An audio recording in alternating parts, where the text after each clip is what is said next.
أعوذ بالله من الشيطان الرجيم بسم الله الرحمن الرحيم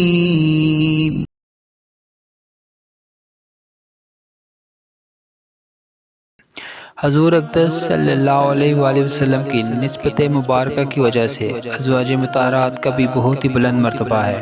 ان کی شان میں قرآن کی بہت سی آیات بینات نازل ہوئی جن میں ان کی عظمتوں کا تذکرہ اور ان کی رفعت کا بیان ہے۔ چنانچہ خداوند قدوس نے قرآن مجید میں ارشاد فرمایا، ترجمہ: اے نبی کی بیویو، تم اور عورتوں کی طرح نہیں ہو اگر اللہ سے ڈرو۔ دوسری آیت میں یہ ارشاد فرمایا، ترجمہ: اور اس نبی کی بیویاں ان مومنین کی مائیں ہیں۔ یہ تمام امت کا متفقہ مسئلہ ہے کہ حضور علیہ السلام کی مقدس بیویاں دو باتوں میں حقیقی ماں کی مثل ہیں۔ ایک یہ کہ ان کے ساتھ ہمیشہ کے لیے کسی کا نکاح جائز نہیں۔ دوم یہ کہ ان کی تعظیم و تکریم ہر امتی پر اسی طرح لازم ہے جس طرح حقیقی ماں کی، بلکہ اس سے بھی زیادہ۔ لیکن نظر اور خلوت کے معاملے میں ازواج مطہرات کا حکم حقیقی ماں کی طرح نہیں ہے، کیونکہ قرآن مجید میں حضرت حق کے جل جلالہ کا ارشاد ہے، ترجمہ: جب نبی کی بیویوں سے تم لوگ کوئی چیز مانگو تو پردے کے پیچھے سے مانگو۔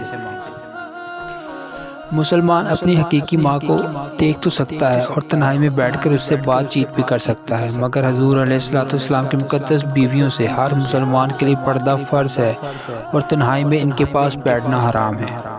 اسی طرح حقیقی ماں کے ماں باپ، لڑکوں کے نانی نانا اور حقیقی ماں کے بھائی بہن لڑکوں کے ماموں اور خالہ ہوا کرتے ہیں، مگر ازواج مطہرات کے ماں باپ امت کے نانا نانی اور ازواج مطہرات کے بھائی بہن امت کے ماموں خالہ نہیں ہوا کرتے۔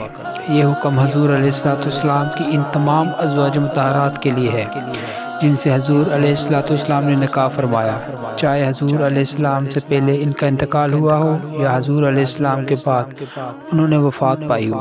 یہ سب کی سب امت کی مائیں ہیں اور ہر امتی کے لیے اس کی حقیقی ماں سے بڑھ کر لائق تعظیم اور واجب الاحترام ہے۔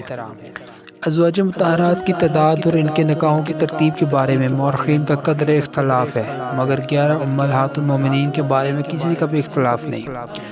ان میں سے حضرت خدیجہ اور حضرت زینب بنت خزیمہ رضی اللہ عنہا کا تو حضور علیہ السلام کے سامنے ہی انتقال ہو گیا تھا، مگر 9 بیویاں حضور علیہ السلام کی وفات اقدس کے وقت موجود تھیں۔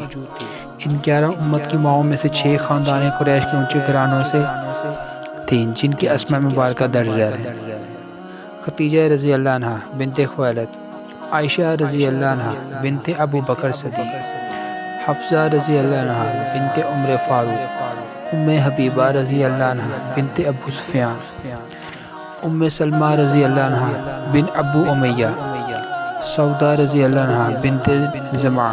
اور 4 ازواج مطہرات خاندان قریش سے نہیں تھیں بلکہ عرب کے دوسرے قبائل سے تعلق رکھتی تھیں۔ وہ یہ ہیں: زینب رضی اللہ عنہا بنت حجش، میمونہ رضی اللہ عنہا بنت حارث، زینب رضی اللہ عنہا بنت خزیمہ، ام المساکین جویریہ رضی اللہ عنہا بنت حارث، اور ایک بیوی یعنی صفیہ رضی اللہ عنہا بنت حی۔ یہ عربی النسل نہیں تھی بلکہ خاندان بنی اسرائیل کی ایک شریف النسب رئیساتی تھی۔ اس بات میں بھی کسی مورخ کا اختلاف نہیں ہے کہ سب سے پہلے حضور علیہ السلام نے حضرت خدیجہ رضی اللہ عنہا سے نکاح فرمایا۔ جب تک وہ زندہ رہیں آپ کسی دوسری عورت سے عقد نہیں فرمایا۔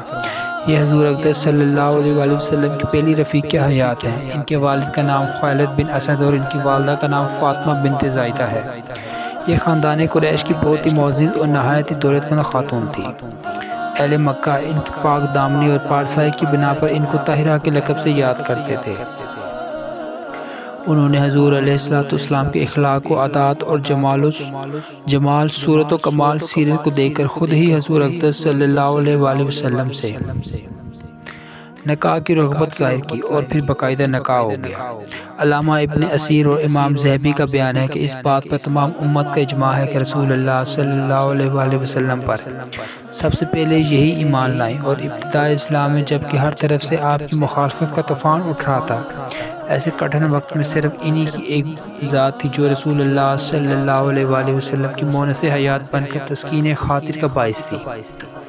انہوں نے اتنے خوفناک اور خطرناک اوقات میں جس استقلال اور استقامت کے ساتھ خطرات و مصائب کا مقابلہ کیا اور جس طرح تن من دھن سے بارگاہ نبوت میں اپنی قربانی پیش کی، اس خصوصیت میں تمام ازواج مطہرات پر ان کی ایک خصوصی افضلیت حاصل ہے۔ چنانچہ ولی الدین عراقی کا بیان ہے کہ قول صحیح اور مذہب مختار یہی ہے کہ امہات المومنین میں حضرت خدیجہ رضی اللہ عنہا سب سے زیادہ افضل ہیں۔ ان کے فضائل میں چند حدیثیں وارد بھی ہوئی ہیں۔ چنانچہ حضرت ابو ہریرہ رضی اللہ عنہ سے روایت ہے کہ حضرت جبرائیل علیہ السلام رسول اللہ صلی اللہ علیہ وآلہ وسلم کے پاس تشریف لائے اور عرض کیا کہ اے محمد صلی اللہ علیہ وآلہ وسلم، یہ خدیجہ ہیں جو آپ کے پاس ایک برتن لے کر آ رہی ہیں جس میں کھانا ہے۔ جب یہ آپ کے پاس آ جائیں تو آپ ان سے ان کے رب کا اور میرا سلام کہہ دیں اور ان کو یہ خوشخبری سنا دیں کہ جنت میں ان کے لیے موتی کا ایک گھر بنا ہے جس میں نہ کوئی شور ہوگا نہ کوئی تکلیف ہوگی۔ امام احمد و ابو داؤد و نسائی حضرت عبداللہ بن عباس رضی اللہ عنہ سے روایت ہے کہ اہل جنت کی عورتوں میں سب سے افضل حضرت خدیجہ، حضرت فاطمہ، حضرت مریم اور حضرت آسیہ ہیں۔ اسی طرح روایت ہے کہ ایک مرتبہ جب حضرت عائشہ رضی اللہ عنہا نے حضور علیہ السلام کی زبان مبارک سے حضرت خدیجہ رضی اللہ عنہا کی بہت زیادہ تعریف سنی تو انہیں غیرت آ گئی۔ انہوں نے یہ کہہ دیا کہ اب تو اللہ تعالیٰ نے آپ کو ان سے بہتر بیوی عطا فرما دی ہے۔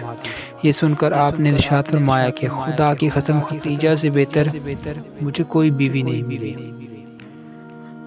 جب سب لوگوں نے میرے ساتھ کفر کیا اس وقت مجھ پر ایمان لائے، اور جب سب لوگ مجھے جھٹلا رہے تھے اس وقت انہوں نے میری تصدیق کی، اور جس وقت کوئی شخص مجھے کوئی چیز دینے کے لیے تیار نہ تھا اس وقت خدیجہ نے مجھے اپنا سارا مال دے دیا، اور انہی کے شکم سے اللہ تعالیٰ نے مجھے اولاد عطا فرمائی۔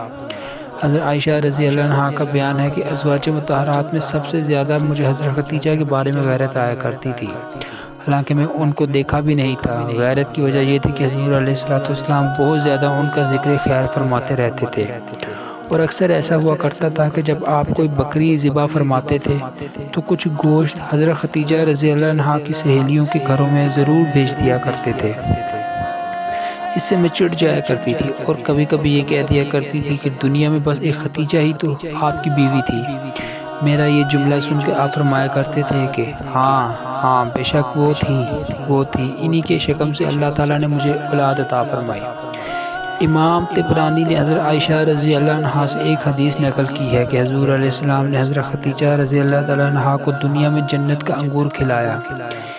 اس حدیث کو امام سہیل نے بھی نقل فرمایا ہے۔ حضرت خدیجہ رضی اللہ عنہا 25 سال تک حضور علیہ السلام کی خدمت گزاری سرفراز رہیں۔ ہجرت سے 3 برس قبل 65 برس کی عمر پا کر ماہ رمضان مکہ معظمہ کے اندر انہوں نے وفات پائی۔ حضور اقدس صلی اللہ علیہ وآلہ وسلم نے مکہ کے مشہور قبرستان حجور جنت المعلیٰ میں خود بنفس نفیس ان کی قبر میں اتر کر اپنے مقدس ہاتھوں سے ان کو سپرد خاک فرمایا، چونکہ اس وقت تک نماز جنازہ کا حکم نازل نہیں ہوا تھا، اس لیے آپ نے ان کی نماز جنازہ نہیں پڑھی۔ حضرت خدیجہ رضی اللہ عنہا کی زندگی ہمارے لیے صبر، اصرار اور ایمان کی اعلیٰ مثال ہے۔ آپ رضی اللہ عنہا نے مشکل حالات میں بھی رسول اللہ صلی اللہ علیہ وآلہ وسلم کا بھرپور ساتھ دیا اور اسلام کی راہ میں اپنی دولت اور جان دونوں کو قربان کیا۔ آپ رضی اللہ عنہا کی سیرت ہمیں صبر، وفا اور قربانی کا درس دیتی ہے۔ ہمیں چاہیے کہ ہم حضرت خدیجہ رضی اللہ عنہا کی سیرت کو اپنی زندگی میں اپنائیں اور اللہ تعالیٰ سے دعا کریں کہ وہ ہمیں بھی صبر اور استقامت جیسی دولت سے نوازے۔ اگر آپ کو یہ ویڈیو پسند آئی ہو تو ہمارے چینل علم کی باتیں آفیشیل کو سبسکرائب کریں، ویڈیو پسند آئی تو ویڈیو کو لائک کریں اور زیادہ سے زیادہ شیئر کریں۔